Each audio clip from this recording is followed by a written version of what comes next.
നമസ്കാരം. നിയമസഭാ തെരഞ്ഞെടുപ്പിന് ഇനി ഏതാനും ദിവസങ്ങൾ മാത്രമാണ് ശേഷിക്കുന്നത്. ഈ തെരഞ്ഞെടുപ്പിൽ വളരെ കൃത്യമായ തെരഞ്ഞെടുപ്പ് പ്രകടന പത്രിക മുന്നോട്ട് വെച്ച് വികസനവും ക്ഷേമവും അതുപോലെ തന്നെ രാജ്യത്ത് അഭിമുഖീകരിക്കുന്ന രാഷ്ട്രീയവും ഉയർത്തിയാണ് ഇടതുപക്ഷം ജനങ്ങളോട് വോട്ട് അഭ്യർത്ഥിക്കുന്നത്. എന്തുകൊണ്ടാണ് ജനങ്ങൾ ഇടതുപക്ഷത്തിന് വോട്ട് ചെയ്യണമെന്നുള്ളതിന് ഒരുപാട് ഉത്തരങ്ങളുണ്ട്. സാജ, ഇപ്പം തെരഞ്ഞെടുപ്പ് പ്രചരണം ഒരു ഭാഗത്ത് ചൂട് പിടിക്കുമ്പം തന്നെ ജനങ്ങൾ എല്ലാവരും ഏതാണ്ട് ആർക്ക് വോട്ട് ചെയ്യണം എന്നൊക്കെ ഒരു തീരുമാനത്തിലെത്തി നിൽക്കുന്ന ഒരു സമയം കൂടെയാണ്. പക്ഷേ ഈ ജനങ്ങൾക്കിടയിൽ ഒരുപാട് ആശങ്കകൾ ഉയർന്നു വരുന്നുണ്ട്. ആ ആശങ്കകൾ സൃഷ്ടിക്കുന്നത് കേന്ദ്ര ഗവൺമെൻറ്റാണ്. രണ്ട് രീതിയിലാണ്. ഒന്ന്, കേന്ദ്ര ഗവൺമെൻറ് പുതിയ നിയമ ഭേദഗതി കൊണ്ടുവരുന്നു. ആ നിയമ ഭേദഗതി മത വ്യത്യാസമില്ലാതെ എല്ലാവരെയും പല രീതിയിൽ എല്ലാവരെയും ബാധിക്കുന്നതാണ്. ഇപ്പോൾ അവസാനം വന്ന FCRA നിയമ ഭേദഗതി പോലും അത് ക്രൈസ്തവ സഭയൊക്കെ അതിൽ ആശങ്ക പ്രകടിപ്പിച്ചിട്ടുണ്ടെങ്കിൽ അവരെ മാത്രമല്ല ഇത് ബാധിക്കുന്നത്. ഇപ്പോൾ ക്രൈസ്തവ സഭ നടത്തുന്ന ഒരു സ്കൂളാണെങ്കിലും അവരെടുത്തുന്ന ഏതെങ്കിലും മിഷണറി പ്രവർത്തനമാണെങ്കിലും അവിടെ ജാതി മത വ്യത്യാസമില്ലാതെ എല്ലാവർക്കും അവിടുന്ന് സേവനം ലഭിക്കുന്നുണ്ട്. കാരണം പ്രത്യേകിച്ച് കേരളത്തിൽ അങ്ങനെ യാതൊരു വ്യത്യാസമില്ലല്ലോ. അപ്പോൾ ഇതെല്ലാം അല്ലെങ്കിൽ ഒരുപക്ഷെ നേരിട്ടാവാം, അല്ലെങ്കിൽ ഇൻഡയറക്റ്റ് ആയിട്ടാവാം ഈ എല്ലാതരം ജനങ്ങളെയും ബാധിക്കുന്നതാണ്. അപ്പോൾ ഇത്തരം നിയമങ്ങൾ ഇപ്പം മാത്രമല്ല, ഇത്തരം നിയമങ്ങളൊക്കെ വന്നിട്ടും കോൺഗ്രസ് വേണ്ട രീതിയിൽ അതിനെതിരെ പ്രതികരിക്കാത്തതിന് പ്രധാനപ്പെട്ട കാരണം ഇത്തരം എല്ലാ നിയമങ്ങളും അപകടകരമായ നിയമങ്ങൾ കൊണ്ടുവന്നത് കോൺഗ്രസ് ആണ് എന്നുള്ളത്. അതിൽ കുറച്ചും കൂടെ ശക്തിപ്പെടുത്താണ് BJP പലതും ചെയ്യുന്നത്, ഭേദഗതികൾ കൊണ്ടുവന്നിട്ട്. ഇതേക്കുറിച്ച് എന്താ സാജ അഭിപ്രായം? ഇപ്പോഴീ കേന്ദ്ര സർക്കാർ പല നിയമ ഭേദഗതികളും അല്ലെങ്കിൽ പല പുതിയ നീക്കങ്ങളും എന്ന രീതിയിൽ വരുന്ന ചില സംഭവങ്ങൾ വരുമ്പോൾ ശക്തമായ പ്രതിഷേധം രാജ്യത്ത് പ്രധാനമായിട്ടും കേരളത്തിൽ ഉണ്ടാകുന്നുണ്ട്, രാജ്യത്തെ പല സംസ്ഥാനങ്ങളിലും ഉണ്ടാകുന്നുണ്ട്. അപ്പോൾ ഇതിൽ ചില കാര്യങ്ങളിലൊക്കെ രാജ്യത്തെ മറ്റ് സംസ്ഥാനങ്ങൾ സ്വീകരിക്കുന്ന നിലപാടിൽ വ്യത്യസ്തമായിട്ട് കേരളത്തിൽ കോൺഗ്രസ് നിലപാടെടുക്കുന്നുണ്ട്.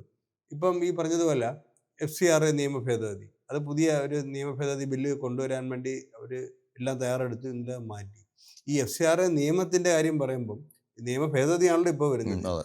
FCRA നിയമം അടിയന്തരാവസ്ഥ കാലത്ത് 1976 ഇന്ദിരാഗാന്ധി സർക്കാരാണ് കൊണ്ടുവന്നത്. അത് അന്ന് ഇന്ദിരാഗാന്ധി കൊണ്ടുവന്നത് അവരുടെ രാഷ്ട്രീയ എതിരാളികൾക്ക് വിദേശത്ത് നിന്ന് പണം കിട്ടുന്നു, അതിനെ നിയന്ത്രിക്കാനും പറഞ്ഞ് കൊണ്ടുവന്നതാണ്. അത് കഴിഞ്ഞ് 2010 രണ്ടാം UPA സർക്കാർ, മൻമോഹൻ സിംഗിൻ്റെ നേതൃത്വത്തിലുള്ള രണ്ടാം UPA സർക്കാർ, അന്ന് ഇടതുപക്ഷം പിന്തുണയുന്ന സർക്കാരായിരുന്നു. രണ്ടാം UPA സർക്കാർ ഇത് കർശനമാക്കി. അത് കർശനമായ വ്യവസ്ഥകൾ കൊണ്ടുവരികയും ദേശ താല്പര്യം, രാജ്യ താല്പര്യം എന്ന രീതിയിൽ കുറേ ഇത് കൊണ്ടുവന്നു. മാത്രമല്ല ഫണ്ട് സ്വീകരിക്കാൻ മുൻകൂർ അനുമതി വേണം, ആഭ്യന്തര മന്ത്രാലയത്തിൻ്റെ മുൻകൂർ അനുമതി വേണം എന്ന് മാത്രമല്ല, കേന്ദ്ര സർക്കാർ ഇതിലെന്തെങ്കിലും ഫണ്ട് വിനിയോഗത്തിൽ കുഴപ്പം കണ്ടെത്തിയാൽ ഇത് സന്നദ്ധ സംഘടനകൾക്കും എല്ലാ സന്നദ്ധ സംഘടനകൾക്കും ബാധകമാക്കി. ഇത് ക്രൈസ്തവ സഭ എന്നുള്ളതല്ല, രാജ്യത്തെ എല്ലാ സന്നദ്ധ സംഘടനകൾക്കും ഇത് ബാധകമാക്കുകയും അത് അങ്ങനെയുള്ള എന്തെങ്കിലും ഒരു ചെറിയ പ്രശ്നങ്ങൾ കണ്ടെത്തി ഉടനെ അതിൻ്റെ ലൈസൻസ് റദ്ദാക്കാനുള്ള നിയമം കൊണ്ടുവന്നു. ഈ സർക്കാർ, ഇപ്പോൾ ഈ മോദി സർക്കാർ ആണെങ്കിൽ അതിൻ്റെ മുഴുവൻ നിയന്ത്രണവും ആസ്തികളും എല്ലാം ഏറ്റെടുക്കാനുള്ള ഒരു നിയമ ഭേദഗതിയിലേക്ക് പോയാണ്. അപ്പോൾ ഈ കോൺഗ്രസ് തുടങ്ങി വെച്ച പാതയിലൂടെയാണ് മോദി സർക്കാർ പോകുന്നതെന്നുള്ള വ്യത്യാസമുള്ളൂ. ഇത് മാത്രമല്ല, ഈ വന്യജീവി അതിക്രമവുമായി ബന്ധപ്പെട്ട നിയമം ഇപ്പം കഴിഞ്ഞ തെരഞ്ഞെടുപ്പിലാവട്ടെ, ഇപ്പം സർക്കാരിനെതിരെ ഇപ്പോഴും ആളുകളുടെ ഇടയിൽ, കാരണം അതൊരു വലിയ ഇഷ്യൂ ആണത്. കാരണം ജനങ്ങളും വന്യജീവിയും തമ്മിൽ, പ്രത്യേകിച്ച് മലയോര മേഖലയിൽ കർഷകരുടെ ജീവനോപാധികളാണ് വന്യജീവികൾ നശിപ്പിക്കുന്നത്. അതൊരു വസ്തുതയാണ്. പക്ഷേ അതിൽ അതിശക്തമായ നിലപാട് സംസ്ഥാന സർക്കാരിന് സാധ്യമായതെല്ലാം ചെയ്യുന്നുണ്ട്. പക്ഷേ ചില സ്ഥലങ്ങളിൽ ചില ബുദ്ധിമുട്ടുകൾ വരുന്നത് ചില കേന്ദ്രത്തിൻ്റെ അതികർശനമായ നിയമങ്ങളുണ്ട്. ഈ നിയമം കൊണ്ടുവന്നതും കോൺഗ്രസിന്റെ കാലത്ത് അത് മറച്ചു വെച്ചാണല്ലോ ഇവർ ഈ സർക്കാരിനെതിരെ പ്രചാരണം നടത്തുന്നത്. അതെ, അത് ഈ മനുഷ്യനും ഈ ഹ്യൂമൻ ആനിമൽ കോൺഫ്ലിക്റ്റ് ലോകം മുഴുവനുള്ള, നമ്മളിപ്പം ഹ്യൂമൻ ആനിമൽ കോൺഫ്ലിക്റ്റിന് വളരെ ഒരു വിശാലമായ തലത്തിൽ നിന്നുകൊണ്ടുള്ള പരിഹാരം കാണുന്നുള്ള കാര്യത്തിൽ ആർക്കും തർക്കമില്ല. പക്ഷേ മനുഷ്യനാണല്ലോ നമ്മൾ പ്രഥമ സ്ഥാനത്ത് വെക്കേണ്ടത്. ഈ 1972 അന്നത്തെ കേന്ദ്ര സർക്കാർ, ആരാണ് പ്രധാനമന്ത്രി എന്ന് എല്ലാവർക്കും അറിയാം, കൊണ്ടുവന്ന വന്യജീവി സംരക്ഷണ നിയമമാണ് ഇത്രയും കർക്കശമായ വ്യവസ്ഥകളുടെ ഫലമായി മനുഷ്യനെതിരായി മാറി വന്യജീവികളെ പ്രഥമ സ്ഥാനത്ത് പ്രതിഷ്ഠിച്ചു. അതിൻ്റെ ഒരു ദുരന്തമാണ് ഇപ്പോൾ കേരളം ഉൾപ്പെടെയുള്ള സംസ്ഥാനങ്ങൾ നേരിടുന്നത്. ഇത് കേരളത്തിൽ മാത്രമല്ല, കേരളത്തിൽ കാര്യം റിപ്പോർട്ട് ചെയ്തു, തമിഴ്നാട്ടിലെയും കർണാടകയിലെയും ചില കാര്യങ്ങളും വരാറുണ്ട്. പക്ഷേ ആന്ധ്രാപ്രദേശ് ഉൾപ്പെടെ ഹിമാചൽ പ്രദേശിൽ പോയപ്പോൾ അവിടെ ഈ കുരങ്ങുകൾ ഒരു വർഷം കാർഷിക വിളകൾക്ക് 5000 കോടി രൂപയുടെ നഷ്ടം ഉണ്ടാകുമെന്നാണ് അവർ പറഞ്ഞത്. അതുപോലെ പല സംസ്ഥാനങ്ങളിലും ഓരോ വ്യത്യസ്തമായ വനജീവികൾ. ഇപ്പൊ കാട്ടാന ആക്രമണത്തിൽ കൊല്ലപ്പെട്ടവരുടെ കണക്ക് കഴിഞ്ഞ പാർലമെന്റ് സമ്മേളനത്തിൽ വന്നു. നൂറുകണക്കിന് ഉം, ആളുകളിലാണ് ഉം. രാജ്യത്ത് കൊല്ലപ്പെടുന്നത്. അതുപോലെ ഓരോ വന്യജീവികളുടെ ആക്രമണ ഫലമായിട്ട്. അപ്പൊ ഇതൊക്കെ കോൺഗ്രസ് തുടങ്ങി വെച്ച സംഭവങ്ങളാണ്. അപ്പൊ അതിപ്പോ പിന്നെ ഇവർക്ക് ഇപ്പോഴും ഇതിന്റെ കാര്യത്തിലൊന്നും ഒരു നിലപാടെടുക്കാൻ പറ്റുന്നില്ല. ഒരു കൃത്യമായ നിലപാടെടുക്കാൻ അവർക്ക് പറ്റുന്നില്ല. അതാണ് അത് എന്റെ പ്രശ്നം. ഇതുകൊണ്ടായിരിക്കാം. കാരണം അവർക്കൊരു മനസ്സാക്ഷി കുത്തിന്റെ പ്രശ്നമുണ്ട്. അതാണ്. ചോദ്യങ്ങൾ അവരുടെ നേരെ ഉയരും. കാരണം ഉം. ഒരു വിരല് ബി.ജെ.പിയുടെ നേരെ അതെ, നീട്ടുമ്പോൾ അതെ. 4 വിരൽ ഇങ്ങോട്ടാണ് വരുന്നത് എന്നുള്ള ഒരു പ്രശ്നമുണ്ട്. അതെ, അതെ. ഇതുപോലെ തന്നെയാണ് യു.എ.പി.എ നിയമം അല്ലേ? അതെ. യു.എ.പി.എ നിയമത്തിന്റെ പേരിൽ സർക്കാരിനെതിരെ ഇപ്പം നേരത്തെ ഉണ്ടായിരുന്ന 1-2 കേസുകളിൽ യു.എ.പി.എ പോലീസ് ചുമത്തിയപ്പം സർക്കാരിനെതിരെ വലിയ പ്രചാരണം നിയമസഭക്കകത്തും പുറത്തു കൊണ്ടുവന്ന് കോൺഗ്രസ് ആണ്. യഥാർത്ഥത്തിൽ കോൺഗ്രസ് കാണിക്കുന്ന വലിയ കാമ്പഡിയല്ലേ? ഈ നിയമം കൊണ്ടുവന്നത് കോൺഗ്രസ് അല്ലേ? UAPA നിയമം ആദ്യമായിട്ട് കൊണ്ടുവരുന്നത് 1967 അത് കർക്കശമാക്കിയത് 2 UPA സർക്കാരാണ്. കാലത്ത് അതെ. അതുപോലെ ഇ ഡി നിയമം, UAPA നിയമം എന്തിനു പറയുന്നു? ഈ പൗരത്വ നിയമത്തിന് അടിസ്ഥാനമായ ദേശീയ പൗരത്വ രജിസ്റ്റർ കൊണ്ടുവന്നത് മൻമോഹൻ സിംഗ് മൻമോഹൻ സിംഗ് സർക്കാരാണ്. അതെ. അതാണ് ഇതിനെല്ലാം തുടക്കം. മൻമോഹൻ സിംഗ് ആണ്. ഇങ്ങനത്തെ കുറെ ഇവര് ഈ അധികാരം ഉണ്ടായിരുന്നപ്പോൾ അന്ന് ഇടദോഷം ഇതൊക്കെ പറയുമ്പോൾ നമ്മൾ ഇടദോഷത്തിന്റെ റോള് ഇപ്പൊ ഇ ഡി നിയമം കൊണ്ടുവന്നപ്പോൾ UAPA നിയമത്തിന്റെ കാലത്തും ഇന്ത്യയില് ഇപ്പം തന്നെ കഴിഞ്ഞ ദിവസം അമിത്ഷാ പാർലമെന്റിൽ ആക്രമണം നടത്തിയത് കമ്മ്യൂണിസ്റ്റുകാർക്കെതിരെയാണ്. അത് അതെ. നക്സലിസത്തിനെതിരെ എന്നുള്ള രീതിയില്ല പ്രസംഗം തുടങ്ങിയിട്ട് കംപ്ലീറ്റ് നക്സലിസം ഒക്കെ മാറ്റി വെച്ച് കമ്മ്യൂണിസത്തിനെതിരെയാണ്. പ്രശ്നം. എന്ന് മാത്രമല്ല BJP ദേശീയ ഹാൻഡിലുകൾ CPM-നെതിരെ ശക്തമായ ആക്രമണം നടത്തി. ഇന്നിപ്പോൾ 21 മണിക്കൂർ മുമ്പ് കേരളത്തിലെ കോൺഗ്രസിന്റെ ഔദ്യോഗിക എക്സ് ഹാൻഡില് ചെഗ്വേരയെ പരിഹസിച്ചിട്ടുള്ള പോസ്റ്റ് ഇട്ടിരിക്കുന്നു. ചെഗ്വേര എന്ന് വെച്ചാൽ ക്യൂബ വിപ്ലവത്തിന് ശേഷം ഇന്ത്യയിലെത്തിയപ്പോൾ ജവഹർലാൽ നെഹ്റു അദ്ദേഹത്തെ സ്വീകരിക്കുകയും ദേശീയ വിമോചന പ്രസ്ഥാനങ്ങളുടെ പ്രതീകമായിട്ട് ചെഗ്വേരയെ പ്രശംസിക്കുകയും ചെയ്തതാണ്. ചെഗ്വേരയും ഫിഡൽ കാസ്ട്രോ എല്ലാം ജവഹർലാൽ നെഹ്റു ഇന്ദിരാഗാന്ധിയുടെ എല്ലാം ആദരം ഏറ്റുവാങ്ങിയ വ്യക്തികളാണ്. അവരെ ഉൾപ്പെടെ ഇപ്പോൾ ഇതുവരെ BJP-ക്കാരെ RSS-കാരാണ് ചെഗ്വേരയെ അവഹേളിച്ചുകൊണ്ടിരുന്നത്. ഇപ്പൊ കേരളത്തിലെ കോൺഗ്രസ്സുകാരെ ചെഗ്വേരയെ ആക്ഷേപിക്കാൻ തുടങ്ങിയിരിക്കുന്നു. ഇവരുടെ പോക്ക് അതിഭീകരമായ രീതിയിൽ BJP-യുടെ പാതയിൽ തന്നെയാണ് പോകുന്നത്. ഇതാണ് യഥാർത്ഥ ഡീൽ എന്ന് പറയുന്നത്. ഇപ്പം മറ്റൊന്ന്, ഇപ്പം നമ്മൾ തെരഞ്ഞെടുപ്പിനെ കുറിച്ചാണ് ചർച്ച ചെയ്യുന്നത്. ആളുകൾ പോളിംഗ് ബൂത്തിലേക്ക് പോകാൻ ഇനി ഏതാനും എനിക്ക് തോന്നുന്നു ഒരാഴ്ച സമയമുള്ളൂ.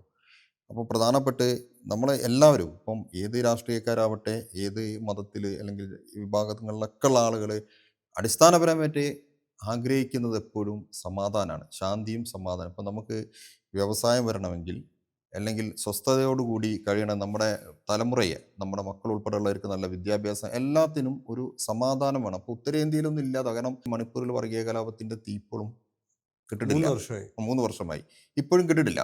അപ്പോൾ അതുപോലെ മിക്ക സംസ്ഥാനങ്ങളും ശരിക്കും തീകുണ്ടത്തിന് മേലെ നിൽക്കുന്ന, അല്ല അഗ്നിപർവ്വതത്തിന് മേലെ നിൽക്കുന്ന, ഏത് സമയത്തും ഒരു തീപ്പൊരി വീണ വർഗീയ കലാപം ഉണ്ടാകും. പക്ഷേ കേരളത്തിലും ഒരു കാലത്ത് വർഗീയ കലാപങ്ങൾ ഉണ്ടായിട്ടുണ്ട്. നമുക്കറിയാം, ഇപ്പം പൂന്തറ കലാപം ഉണ്ടായിട്ടുണ്ട്, അതുപോലെ വിഴിഞ്ഞം കലാപം ഉണ്ടായിട്ടുണ്ട്, തൈക്കൽ കലാപം ഉണ്ടായിട്ടുണ്ട്, പണ്ടത്തെ മാറാട് 1-2 കലാപം ഉണ്ട്, പഴയ തലശ്ശേരി കലാപം ഉണ്ടായിട്ടുണ്ട്.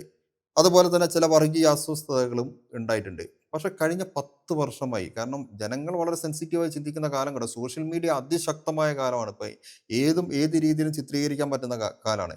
അപ്പോൾ പക്ഷെ കഴിഞ്ഞ 10 വർഷമായി കേരളത്തിൽ വർഗീയ കലാപം പോയിട്ട് ഒരു വർഗീയ സംഘർഷത്തിൻ്റെ ലാഞ്ചന പോലും ഉണ്ടാവുന്നില്ല. ഇത് ശരിക്ക് ഈ മറ്റെല്ലാം നമ്മൾ മാറ്റിവെച്ചാലും ശരി, നമ്മൾ വികസനമാവട്ടെ, നമ്മുടെ ക്ഷേമപ്രവർത്തനമാവട്ടെ, ഇതെല്ലാം നമുക്ക് വിജയിപ്പിച്ചെടുക്കണമെങ്കിൽ നമുക്കതിനാവശ്യമായ ഒരു പ്രതലം വേണം, സമാധാനത്തിൻ്റെ പ്രതലം വേണം. അത് സൃഷ്ടിച്ചെടുക്കാൻ കഴിഞ്ഞു എന്നുള്ളത് തന്നെയല്ലേ ഒരു പക്ഷേ കേരളത്തിലെ ജനങ്ങൾക്ക് ഇനിയും അങ്ങോട്ട് ജീവിക്കാനുള്ള ഒരു പ്രതീക്ഷ പകരുന്നത്. ഇതിപ്പം പറയുമ്പോഴേ കേരളത്തിന്റെ സവിശേഷത എന്ന് പറയും. പക്ഷേ ഇത് കേരളത്തിന്റെ സവിശേഷത അല്ലെന്നുള്ളതിന് തെളിവാണ് ഇടതുപക്ഷം ഭരിക്കുമ്പോൾ വർഗീയ ലാഭം ഇല്ല എന്ന് പറയുന്നത്. നമ്മൾ ബംഗാളിലെ കാര്യം നോക്കിയാൽ ഇപ്പൊ എല്ലാവരും ബംഗാളിനെ പരിഹസിക്കും.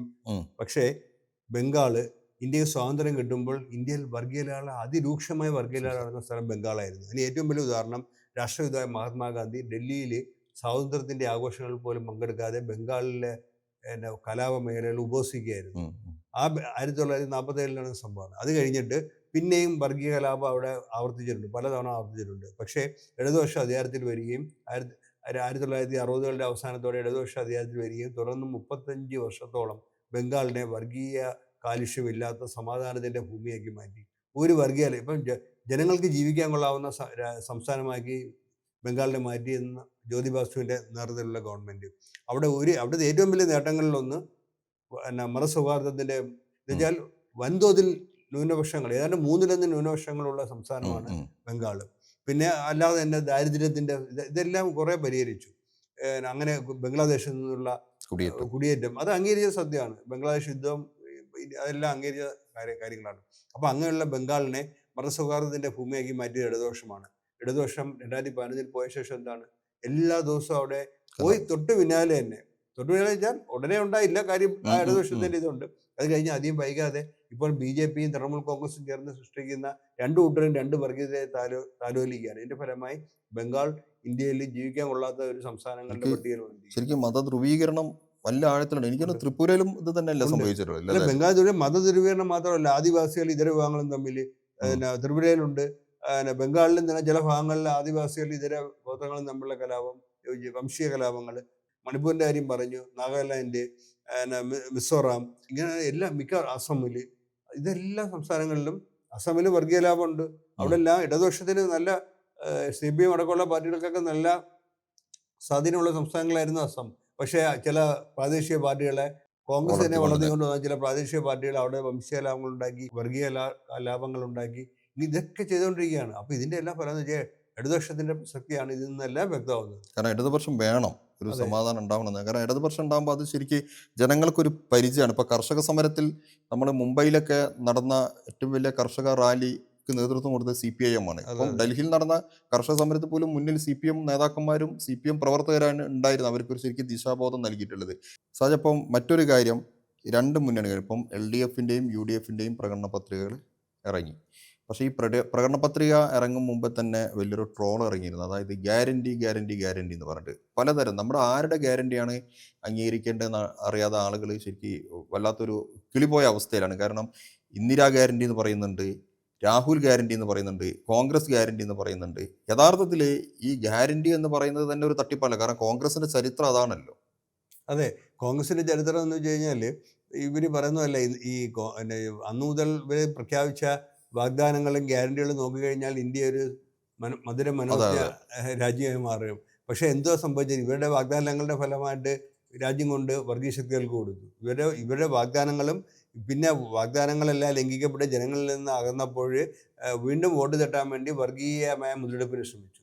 ഇത് രണ്ടും കൂടെ ചേർന്നിട്ടാണ് വാഗ്ദാന ലംഘനങ്ങളും വർഗീയ മുതലെടുപ്പും ചില അന്തർധാരകളും ഇതെല്ലാം കൂടെ ചേർന്നിട്ടാണ് രാജ്യത്തെ കൊണ്ട് വർഗീയ ശക്തികൾക്ക് കൊടുത്തത്. എന്നിട്ട് കേരളത്തിലും ഇപ്പോൾ ഈ ഇതുമായിട്ട് ഇറങ്ങിയിരിക്കുകയാണ്. ഇന്ന് ആരോ പറഞ്ഞതുപോലെ ഇടതുപക്ഷ LDFന്റെ ഭരണപത്രിക നടപ്പാക്കാനുള്ളതും മറ്റവരുടെ എന്ന് വെച്ചാൽ വോട്ട് തട്ടാനുള്ളതും മാത്രമാണ്. ഇവർ ഈ വോട്ട് തട്ടാൻ വേണ്ടി ഇവർ ചെയ്ത കാര്യങ്ങളെല്ലാം ആണ് രാജ്യത്തെ ഈ അവസ്ഥ എത്തിച്ചത്.